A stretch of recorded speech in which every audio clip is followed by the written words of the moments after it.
ओम जगन्नाथाय ते नमः।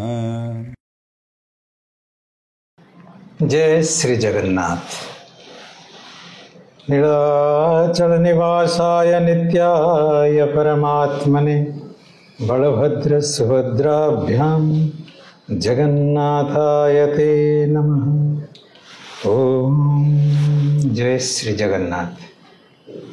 आज आमर अहोभाग्य आमे समस्ते आमर पूज्य गुरु रामचंद्र बड़पंडा पाखे बसचे तांकर आशीर्वाद ग्रहण करछे। आसंतु तांकटू किछि जिनस शिखिबा। महाप्रभु जगन्नाथ सप्ताहर 7 दिन कौन पिंधती आमे शुणीचे कि विभिन्न दिन रे से विभिन्न रंगर पोशाक पिंधती। तो आसंतु शुणा से केतेबेले पिंधती, कौ दिन रे कौ रंग आ तार कौन किछि तात्पर्य अच्छी, तार महात्म्य कौन अच्छी। आसंतु आमे जीवा हमर गुरु बड़पंडा पाख। जय श्री जगन्नाथ। जय जगन्नाथ। आपण आशीर्वाद दे आमको टिके कहतु कि जो जगन्नाथ आमर महाप्रभु बसिचंती 7 दिन रे 7 प्रकार रंगर जो वस्त्र परिधान करती, तो कौ दिन कौ रंग कहीं।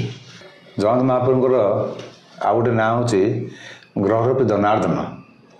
ଆମର ଜ୍ୟୋତିର୍ଗଣନା ଅନୁସାରେ 9ଟା ଗ୍ରହରୁ ରାହୁ କେତୁକୁ ସାଧାରଣତଃ ଭାବରେ ଯଦି ଆମେ ଗ୍ରହ ରୂପେ ଗଣୁଛେ, କିନ୍ତୁ ଏଇଟା ତ ଗ୍ରହ କିଛି ପ୍ଲାନେଟ୍ ନୁହଁ ନା, ସେଥିପାଇଁ ରାହୁ ଛାଡ଼ିଦେଲେ ବାକି ରହିଲା 7ଟି। ଆମର ଜ୍ୟୋତିଷ ଗୋଟେ କାଲକୁଲେସନ୍ ଥାଏ, ସେ ସୂର୍ଯ୍ୟୋଦୟ ବେଳକୁ ଯେଉଁ ପ୍ଲାନେଟ୍ ରହିବ ସେ ପ୍ଲାନେଟ୍ ଅନୁସାରେ ନାଁ ରଖା ହେଇଥାଏ ସେଇ ଦିନର। ସେଇଭଳିଆ ଦେଖିବାକୁ ଗଲେ ଆମର ସେ ପ୍ଲାନେଟ୍ ଅନୁସାରେ ଆଗ ଆସୁଛି ରବି। ଯଦି ହିସାବ କରାଯାଏ, ପ୍ରଥମେ ରବି, ତାପରେ ଚନ୍ଦ୍ରମା, ତାପରେ ମଙ୍ଗଳ, ତାପରେ ବୁଧ, ତାପରେ ବୃହସ୍ପତି, ତାପରେ ଶୁକ୍ର, ତାପରେ ଶନି। ଏଇ ଅନୁସାରେ ହିସାବଟା ଆସେ। ତେଣୁ ଆମେ ଏଠି ଯେଉଁ ସୌରମଣ୍ଡଳର 9ଟା ଗ୍ରହ ହିସାବରେ ଆମେ ହିସାବ କଲେନି। ଯଦି ସୌରମଣ୍ଡଳର 9ଟା ଗ୍ରହ ହିସାବ କରାଯାଏ, ପୃଥିବୀ ରହିଲା ଏଠି, ତାହେଲେ ବୁଧ, ରବି ରହିଲା, ଚନ୍ଦ୍ର ରହିଗଲା, ଠିକ୍ ଅଛି। ତାପରେ ଆସିବ ବୁଧ, ତାପରେ ଶୁକ୍ର, ତାପରେ ପୃଥିବୀ ଆସିଲା ପରେ ମଙ୍ଗଳ ଆସିବା କଥା। କିନ୍ତୁ ଆମର କାଲକୁଲେସନ୍ ଗଣନା ହିସାବରେ ଯେଉଁ ଯାହା ଆସିଲା ସେ ସବୁ ବାର ଠିକ୍ କରାଯାଏ। ଯେହେତୁ ଜଗନ୍ନାଥ ମହାପ୍ରଭୁ ହେଉଛନ୍ତି ଗ୍ରହରୂପୀ ଜନାର୍ଦ୍ଦନ, ଯେଉଁ ବାର ଅର୍ଥାତ୍ ଯେଉଁ ଗ୍ରହର ଯେଉଁ ମାନେ ପସନ୍ଦିଆ ରଙ୍ଗ, ପ୍ରତି ପ୍ଲାନେଟ୍ ଗୋଟେ ସ୍ୱତନ୍ତ୍ର ରଙ୍ଗ ଥାଏ, ସେଇ ରଙ୍ଗର ସେ ପୋଷାକ ପରିଧାନ କରନ୍ତି। ମନେ କରାଯାଉ ଆମର ରବିବାରଠୁ ଆରମ୍ଭ କରିବା, ତାହେଲେ ରବି ହେଲେ ସୂର୍ଯ୍ୟଙ୍କର ସାଧାରଣତଃ ଆମେ ନେଉ ଅଗ୍ନି ସାଙ୍ଗେ ସମାନ କରୁ, ତାଙ୍କର ରଙ୍ଗଟା ହେଉଛି ଲାଲ। ସେଇ ଦୃଷ୍ଟିରୁ ମହାପ୍ରଭୁ ପ୍ରଥମେ ତାଙ୍କର ତ ଆଗ ସାଧାରଣ ମଣିଷ ଭଳିଆ ତାଙ୍କର ନିଦ୍ରା ଭଙ୍ଗ କରାଯିବ। ନିଦ୍ରା ଭଙ୍ଗ କରା ପରେ ତାଙ୍କର ମୁଖ ପଖାଳ ବୋଲି ଗୋଟେ ସ୍ୱତନ୍ତ୍ର ସେବା ଅଛି। ମୁଖ ପଖାଳ ସେବକ ପଡ଼ିଆ ସେବକ ସେ ତାଙ୍କର ମୁଖ ପଖାଳନ କରିବେ ଆଉ ପ୍ରଭୁକୁ ପୂଜା ପାଇଁ ଆଜ୍ଞା ମାଗିବେ। ପ୍ରଭୁ ପୂଜା ପାଇଁ ଆସିଲେ ତାପରେ ସିଙ୍ଗାରୀମାନେ ତାକୁ କ'ଣ କରିବେ ନା, ତାଙ୍କର ପୂର୍ବ ରାତିରେ ଯେଉଁ ବସ୍ତ୍ର ପିନ୍ଧିଥିବେ ତାକୁ କାଢ଼ିଦେବେ। ଯେମିତି ଆମେ ଗୋଟେ ନିତ୍ୟକର୍ମ ସାରିବା ପାଇଁ ବାଥରୁମ୍ ଯାଉଛେ, ଆମ ପୋଷାକ ବର୍ତ୍ତମାନ ସବୁ ଚେଞ୍ଜ କରୁଛେ ରାତିର, ସେମିତି ତାଙ୍କର ପୋଷାକ ପ୍ରଭୁଙ୍କର ପରିବର୍ତ୍ତନ ହୁଏ। ସେତିକିବେଳେ ସେ ସ୍ନାନ ପାଇଁ ବା ଅବକାଶ ପାଇଁ ଯେଉଁ ବସ୍ତ୍ର ଧାରଣ କରିଥାନ୍ତି, ଯାହାକୁ ଆମେ ତଡ଼ ପକାଇଥାଉ, ତା ବଡ଼ିଟା ଧଳା ଆଉ ଧଡ଼ି ଲାଲ ଥାଏ। ଆଉ ଗୋଟେ ମାନେ ଗାମୁଛା ଭଳିଆ ଉତ୍ତରୀ ଭଳିଆ ଗୋଟେ ଥାଏ, ସେଇଟା ହାତରେ ପଡ଼ିଥାଏ ମହାପ୍ରଭୁଙ୍କର। ସେଇ ଭେଷରେ ସେ ତାଙ୍କର ଦନ୍ତ ଧାବନ ହେବ ମୁତୁରି କାଠିରେ। ଆଉ ତାର ନିୟମ ଅଛି, ଚାଖଣ୍ଡେ ଏମିତି ସବୁ ଅଛି, ଚାଖଣ୍ଡେ ପରିବିତ ତାର ଲମ୍ବା ସିଧା ହେଇଥିବ, ତାକୁ ଛେଚିକିରି ସେ କର୍ପୂର ଲଗେଇକିରି ସେ ମହାପ୍ରଭୁଙ୍କ ଦନ୍ତ ଧାବନ ହେବ। ତାପରେ ତାଙ୍କର ରୂପାବାତ୍ୟା, ସୁନାବାତ୍ୟା ବି ଅଛି, ପ୍ରାୟ ସମୟ ରୂପାବାତ୍ୟା ବ୍ୟବହାର କରନ୍ତି ସିଙ୍ଗାରୀମାନେ। ହଁ, ସିଙ୍ଗାରୀର ଯେଉଁ ପଞ୍ଚପ୍ରଧାନ ପୂଜାଟା ଏଠି ଯେଉଁ ହୁଏ, ଅବକାଶ ପୂଜାଟା ଘଣ୍ଟି ବାଜେନି, ଏଇଟା ଗୁପ୍ତ ପୂଜା।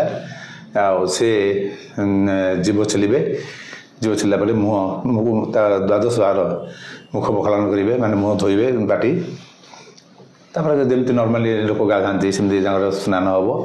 ପଞ୍ଚାମୃତରେ ସ୍ନାନ ହେବ, ପଇଡ଼ ଜଳରେ ସ୍ନାନ ହେବ, ଆଉ ସୁବାସିତ ଜଳରେ ସ୍ନାନ ହେବ। ଏଭଳି ଭାବରେ ତାଙ୍କର ସ୍ନାନ ତାକୁ କହନ୍ତି ଅବକାଶ। ଏଇଭଳିଆ ତାଙ୍କର ଅବକାଶ ମହାସ୍ନାନ ତାକୁ କୁହାଯାଏ। ସେ ଅବକାଶ ମହାସ୍ନାନଟି ସରିଯିବ, ତାପରେ ଆସିଲା ଆମେ ଗାଧୋଇଲେ ପାଧେଇଲେ ବସ୍ତ୍ର ପିନ୍ଧିଲେ, ସେଇଠି ମହାପ୍ରଭୁ ପିନ୍ଧିବେ। କ'ଣ ପିନ୍ଧିବେ? ମାନେ ରବିବାର ହେଲା, ରବିବାର ଦିନ ଆମର ଆସୁଛି ରବିଙ୍କର ବର୍ଣ୍ଣ ଲାଲ, ତେଣୁ ଏଇ ବର୍ଣ୍ଣର ସେ କନା ପିନ୍ଧିଥାନ୍ତି ଲାଲର। ଆଉ ତାପରେ ସବୁ ଲାଲ ଉତ୍ତରୀ ଖଣ୍ଡେ ପଡ଼ିଥାଏ ମୁଣ୍ଡରେ ପ୍ରଭୁଙ୍କର। ସେଇ ଭିତରେ ସେ ଗୋପାଳ ବଲ୍ଲଭ ଭୋଗ ହୁଏ, ସେଇଥିରେ ତାଙ୍କର ଧୂପ ମାନେ ପ୍ରଥମ ଯେଉଁ ଭୋଜନ ଆମେ ଯାହା କହୁଛେ ଲଞ୍ଚ ବୋଲି କହୁଛେ, ସେଇ ପ୍ରଥମ ଭୋଜନ ବି କରନ୍ତି।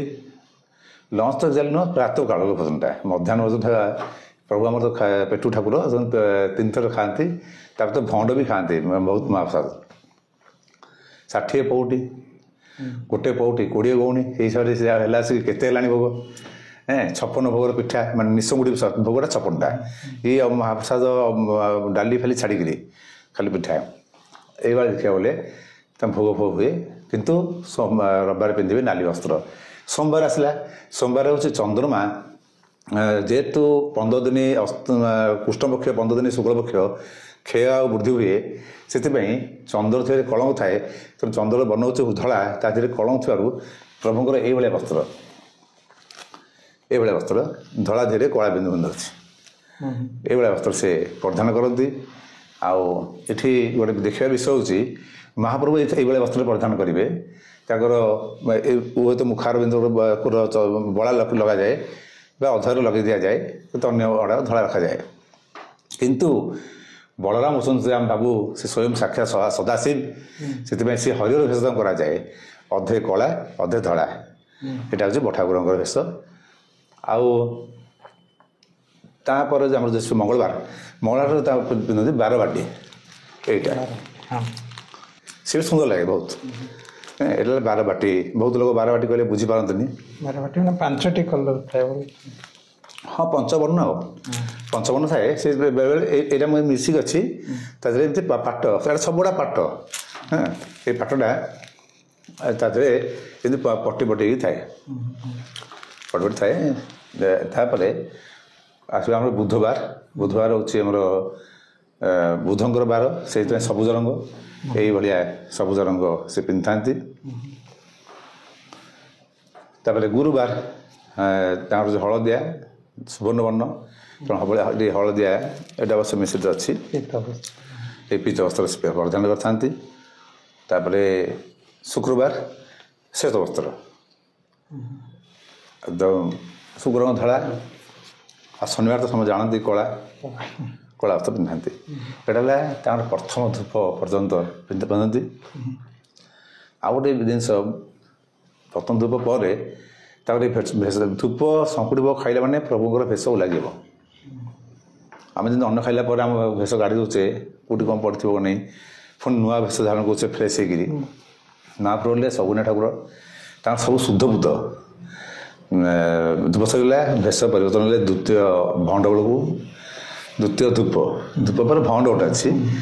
ଭଣ୍ଡଟା ସଂରାଜ ଆସିଲା ପରେ ଆମ ଆରମ୍ଭ ହେଲା। ତା ପୂର୍ବରୁ ତ ଭଣ୍ଡ ଏତେ ହେଉନଥିଲା, ଖାଲି ଯାହା ଶଙ୍କୁଡ଼ି ଭୋଗଟା ହେଉଥିଲା, ଧୂପଟା ହେଉଥିଲା। ତାପରେ ଏଇ ବସ୍ତ୍ର ଯେଉଁ 12 ଅନୁସାରେ ପିନ୍ଧିଥିବେ ସେ କଢ଼ା ହେଇଯିବ। ଯେଉଁମାନେ ସବୁ ଯାହା ବସ୍ତ୍ର ଦେଇଥିବେ ତାପରେ ସେ ଲାଗି ହୁଅନ୍ତି। କେତେବେଳେ ଜାଗାରେ ଯଦି କୌଣସି ଦିନ ପର୍ବପର୍ବାଣି ଥାଏ, ଭେଷ ଥାଏ, ସେ ଭେଷ ଅନୁସାରେ ବସ୍ତ୍ର ପିନ୍ଧିବେ ବା ଭେଷ ହେବେ। ଏଇ ଯେଉଁ ଭେଷ ହଅନ୍ତି ସେଟା ତ ଧୂପ ପରେ। କେତେବେଳେ ଭେଷ 2 ବର୍ଷ ଧୂପ ରହନ୍ତି, କାରଣ ଗୋଟିଏ ଭେଷ ରାତିରେ ଶୋଇଲା ବେଳେ ହେଇକି ଶୁଅନ୍ତି, ସେଟା ପଦ୍ମ ଭେଷ। ନହେଲେ ଆଉ ସବୁଗୁଡ଼ା ତାଙ୍କ ଭେଷ ଫିକ୍ସ। ସବୁଠୁ ଇଣ୍ଟରେଷ୍ଟିଂ ହେଲା, ସବୁଠୁ ସେ ଶୋଇଲା ବେଳେ ଭେଷ ହଅନ୍ତି ବଡ଼ ସିଙ୍ଗାର ତ ସିଙ୍ଗାର ରହନ୍ତି। ଆଗକୁ ଯେଉଁମାନେ କରନ୍ତି ତାକୁ ସିଙ୍ଗାରୀ କୁହାଯାଏ, ସେବକ। ଆଉ ବଡ଼ ସିଙ୍ଗାର ଭେଷ ମାନେ ସେଇଟା ବଡ଼ ସିଙ୍ଗାର, ସେଇଟା ଫିକ୍ସ। ଆମର ଯେଉଁ ଗୀତବିନ୍ଦ ବାଟ ଅଛି, ଗୀତବିନ୍ଦ ବୁଣା ହେଇଥାଏ, ଲେଖା ତ ବୁଣା ହେଇଥାଏ, ସେଥିରେ ସେ ଗୀତବିନ୍ଦ ବାଟ ପ୍ରଭୁ ଲଗେଇବେ। ଗୀତବିନ୍ଦ ଗୋଟେ ବଡ଼ ମହାତ୍ମ, ସେ ଆରମ୍ଭ ଲଗେଇଥିବେ ପେଟରେ ଏଠି ଶେଷ ପର୍ଯ୍ୟନ୍ତ। କାରଣ ଗୀତବିନ୍ଦ ନ ପିନ୍ଧିଲେ ସେ ଖାଇବେନି, ଗୀତବିନ୍ଦ ନ ପିନ୍ଧିଲେ ସେ ଶୋଇବେନି। ଗୀତବିନ୍ଦ ତାଙ୍କ ଭିତରେ ଥାଏ ଆଗରୁ। ଚେଞ୍ଜ କରାଯାଏ ପିନ୍ଧାଯାଏ। ଆଉ ସେ ରାତ୍ରି ଓଳି ବଡ଼ ସାଙ୍ଗ ବେଶଟାରେ ତାର ଫିକ୍ସ ବେଶ ସେ ହେଉଛି ଗୀତ ମଧ୍ୟ ପାଟ ପିନ୍ଧିବେ। ଆଉ ଏଠି କରପଲ୍ଲବ ଆଉ ନାଭି ପଦ୍ମ ନାକଚଣା ନାକୁଆସି ନାକୁଆସି ନାକଚଣା ମଥାମାଳ ଏସବୁ ଗୁଡ଼ାକ ସେ ଚିତା ଏସବୁ ଲଗେଇକିରି ସୁନ୍ଦର ସବୁ ସୁନ୍ଦରିଆ ବେଶ ହୁଅନ୍ତି ସିଏ। ଆଉ ଏଇଭଳିଆ ଭାବରେ ତାଙ୍କର ପ୍ରତ୍ୟେକ ଦିନର ଅତି କମ୍ 7/7ଟା। ତ ମୋଟାମୋଟି କେତେ ସମୟ ଏ ବେଶଟା ରହେ? ପ୍ରଥମ ଧୂପ ପର୍ଯ୍ୟନ୍ତ ଏଇ ଯେଉଁ ପ୍ରଥମ ବେଶ ଯାଇଥିବେ ଧୂପ କ'ଣ ଭଣ୍ଡ ସରିଲା ପର୍ଯ୍ୟନ୍ତ ଆମେ ରଖିଦେଉଛୁ, ଭଣ୍ଡ ସରିଲା ପରେ କାଢ଼ି ଦେଉଛୁ। କିନ୍ତୁ ଏଇ ବେଶଟାର ମହତ୍ଵ ହେଲା ଯେ ସେ ହେଲେ ଯିଏ ସ୍ୱୟଂ ଗ୍ରହର ବି ଜନାର୍ଦ୍ଦନ। ଆପଣ ଶନି ଦର୍ଶନ କରିବା ଯାହା ଶନିବାର ଦିନ ଆମର ଜଗନ୍ନାଥ ମହାପ୍ରଭୁଙ୍କୁ ଦର୍ଶନ କରିବା ଏକ୍ଜାକ୍ଟ ସେୟା। ବହୁତ ସୁନ୍ଦର, ବହୁତ ବହୁତ ଧନ୍ୟବାଦ। ଆଉ ଆମେ ତ ଜାଣିଲେ କି ଭଗବାନଙ୍କର ବସ୍ତ୍ରର ରଙ୍ଗ ଆଉ ଦିନ, ତ ଆମେ ଯେତେବେଳେ ଚାହିଁବା ସକାଳେ ଆମେ ଆସି ଭଗବାନଙ୍କର ଦର୍ଶନ କରିବା, ସେଇ ରଙ୍ଗର ବସ୍ତ୍ରରେ ଆମେ ଦର୍ଶନ କରିବା ଆଉ ଆମେ ଜଗନ୍ନାଥଙ୍କର ଆଶୀର୍ବାଦ ଲାଭ କରିବା। ଆଚ୍ଛା, ତ ଏଇ ଯେଉଁ 7 ଦିନରେ 7 ରଙ୍ଗର ବସ୍ତ୍ର ଭଗବାନ ପିନ୍ଧୁଛନ୍ତି, ତ ଜଗନ୍ନାଥ ଖାଲି ପିନ୍ଧନ୍ତି ନା ଜଗନ୍ନାଥ ବଳଭଦ୍ର ସୁଭଦ୍ରା ସମସ୍ତେ ସମାନ ରଙ୍ଗର ପିନ୍ଧନ୍ତି? ହଁ, ସେଇଟା 7 ବାଡ଼ କୁହାଯାଏ। ଆମର ରତ୍ନସିଂହାସନ ଉପରେ ଯେଉଁ ଅଛି 7 ବାଡ଼ ମାନେ ବଳଭଦ୍ର ସୁଭଦ୍ରା ଜଗନ୍ନାଥ ସୁଦର୍ଶନ ମାଧବ ଭୂଦେବୀ ଶ୍ରୀଦେବୀ ଏମିତି 7 ଜଣ ପିନ୍ଧନ୍ତି। ସେ ଏକା ପିନ୍ଧିବେ, କାହିଁକିନା ସେଦିନ ସେ ସେଇ ଗ୍ରହର ରୂପକୁ ଧାରଣ କରି ବସିଥିବେ। ଯାହାର ଯେଉଁ ଗ୍ରହ ଆଜିକାଲି ସବୁ ଗ୍ରହ ପାଇଁ ସବୁ ବିଭିନ୍ନ ପ୍ରତିକାର କରୁଛନ୍ତି ଯଦି କୌଣସି ବ୍ୟକ୍ତି ମଙ୍ଗଳାଆରତୀ ଡେଲି ପ୍ରତ୍ୟେକ ଦିନ ଦେଖୁଥାଏ ତାହେଲେ ଏଇଟା ନିଶ୍ଚିତ ସତ୍ୟ ତା ମନରେ ଯାହା ରେଗୁଲାର ତ ଦେଖିପାରିବନି, 15 ଦିନ ବନ୍ଦ ରହିବ। କାହିଁକିନା ମାସେ ପାଖାପାଖି ବନ୍ଦ ହେଇଯିବ, କାହିଁକିନା ସେ 15 ଦିନ ତ ଅଣସର ପଡ଼ିବେ, ମଙ୍ଗଳାଆରତୀ ହେଇପାରିବନି, ଦେଖିପାରିବନି। ଯେତିକି ସମ୍ଭବ ହେଲା ଦେଖିଲେ ତାର ମନବାଞ୍ଛିତ ଫଳ ସେ ପ୍ରାପ୍ତି ହୁଏ। ଆଉ ଯେଉଁ ଗ୍ରହର ଇଷ୍ଟ ଯେଉଁମାନେ ପଡ଼ିଥାଏ ବହୁତ ଲୋକ ଶ୍ରଦ୍ଧାରେ ସେଇ ରଙ୍ଗର ପାଠ ବି ଲାଗି କରନ୍ତି, ତାଙ୍କ ଦ୍ୱାରା ତାଙ୍କର ମଙ୍ଗଳ ବି ହେଇଛି ହେବାର ପ୍ରମାଣ ମିଳୁଛି। ବହୁତ ଲୋକ ସେଭଳିଆ ହେଇଛି। ତା ବ୍ୟତୀତ ଅନ୍ୟାନ୍ୟ ଜିନିଷ ବି ଦେଖାହେଇଛି। ସେଇ ଯେଉଁମାନଙ୍କ ଯେଉଁ ଗ୍ରହ କୁପ୍ରଭାବ ପଡ଼ିଥାଏ, ଯଦି ମହାପ୍ରଭୁ ସକାଳେ ବସ୍ତ୍ର ପିନ୍ଧିଥିବା ଅବସ୍ଥା ଯଦି ଦର୍ଶନ କରେ ତାହେଲେ ସେଇ ଗ୍ରହ ତାର ଅନୁକୂଳ ହୁଏ ଆଉ ପ୍ରତିକୂଳ ହୁଏନି। ଏଇଟା ଗୋଟେ ବଡ଼ ଜିନିଷ, ବହୁତ ଲୋକ ଏଇଟା ଜାଣନ୍ତିନି। କିନ୍ତୁ 7 ଜଣ ପିନ୍ଧିବେ, ତାଙ୍କର 7 ବାଡ଼। ସେ ମହାପ୍ରଭୁ 7 ଖାଲି ବାଡ଼ ନାହିଁ, ଆମର ଗୋଟେ 7 ପାହାଚ ବି ଅଛି। ମହାପ୍ରଭୁ ଯେତେବେଳେ ଯିବେ ସ୍ନାନ ମଣ୍ଡପ, ଆସିବେ ସ୍ନାନ ମଣ୍ଡପରୁ ସେ 7 ପାହାଚ ଦେଇ ଯିବେ, 7 ପାହାଚ ଦେଇ ଆସିବେ ଏବଂ ରଥକୁ ମଧ୍ୟ ସେ 7 ପାହାଚ ଦେଇ ଯିବେ। ଆଉ ଗୁଣ୍ଡିଚା ମନ୍ଦିରରେ ସେଇ ଜିନିଷ ଯେ 7 ପାହାଚ। ଏଇଟା 7 ପାହାଚର ବହୁତ ବଡ଼ କାରଣ ହେଉଛି ଆମ ଶରୀରରେ ଯେଉଁ ଚକ୍ର ଅଛି, ମୂଳାଧାର ସ୍ୱାଧିଷ୍ଠାନ ମଣିପୁର ଅନାହତ ବିଶୁଦ୍ଧ ଆଜ୍ଞା ଆଉ ସହସ୍ରା, ଏଇଟା ହେଲା 7 ଚକ୍ର। ସେ 7 ଚକ୍ର ପାଇଁ 7ଟା ପାହାଚ ତିଆରି କରାଯାଇଥାଏ। ମହାପ୍ରଭୁ ସ୍ୱୟଂ ସେ ଅନାଦି ତ୍ରିଗୁଣ ରହିତମ୍ ସବୁକିଛି, ତେଣୁ ଅନାନ୍ତି। ସେଥିପାଇଁ ମୁଁ ଭାରି ଇସଲାମ ଲେଖିଛି, ଅରୂପମ ସ୍ୱରୂପମ ଚୈବ ଅନନ୍ତଂ ପୁରୁଷୋତ୍ତମମ୍ ଅବ୍ୟକ୍ତଂ ବିଶ୍ୱରୂପାୟ ଜଗନ୍ନାଥାୟ ତେ ନମଃ। ବହୁତ ସୁନ୍ଦର। ତାକୁ ବ୍ୟକ୍ତ କରିହେବନି, ମହାପ୍ରଭୁ ନୀଳା ବହୁତ ମାନେ କହିହେବନି। ଆଉ ସେ ତ ନିଜେ କହୁଛନ୍ତି ମୁଁ ସେବ୍ୟ ମୁଁ ସେବକ, ଏଥିରେ କ'ଣ ତାକୁ କହିବ? ସେ ନିଜେ ମାଲିକ ନିଜେ ଚାକର, ସବୁ କିଛି ସେ କରାଉଥାଏ। ମୁହିଁ ଅନ୍ୟ ଗତି ନାହିଁ। ତ ଇଏ ଜଗନ୍ନାଥଙ୍କର ମହାତ୍ମ୍ୟ ଆଜି ଆମେ ଶୁଣିଲେ। ଆଉ ଆମେ ଏମିତି ଶୁଣୁଥିବା ଆହୁରି ବି ବହୁତ ବିଷୟ ଅଛି ଯାହା ବିଷୟରେ ଆମେ ଆଗରେ ଯାଇ କଥା ହେବା, ପଚାରିବା, ବୁଝିବା, ଜାଣିବା। ଆମ ନିଜର ସଂସ୍କୃତି ଉପରେ ଆମେ ଯେତେ ଜାଣିବା ଆମେ ନିଜେ ସେତେ ଗର୍ବିତ ହେବା। ଆସନ୍ତୁ ଆଜି ଏଇଠି ରଖିବା। ଜୟ ଶ୍ରୀ ଜଗନ୍ନାଥ। ଜୟ ଜଗନ୍ନାଥ। ଯଦି ଆପଣମାନଙ୍କୁ ଆମର ଭିଡ଼ିଓଟି ପସନ୍ଦ ଆସିଛି ତେବେ ଏହିପରି ଭିଡ଼ିଓ ପ୍ରଥମେ ଦେଖିବା ପାଇଁ ଲାଇକ୍, ସେୟାର ଆଣ୍ଡ ସବସ୍କ୍ରାଇବ୍ କରି ପାଖରେ ଥିବା ବେଲ୍ ଆଇକନ୍କୁ ପ୍ରେସ୍ କରନ୍ତୁ। Thank you.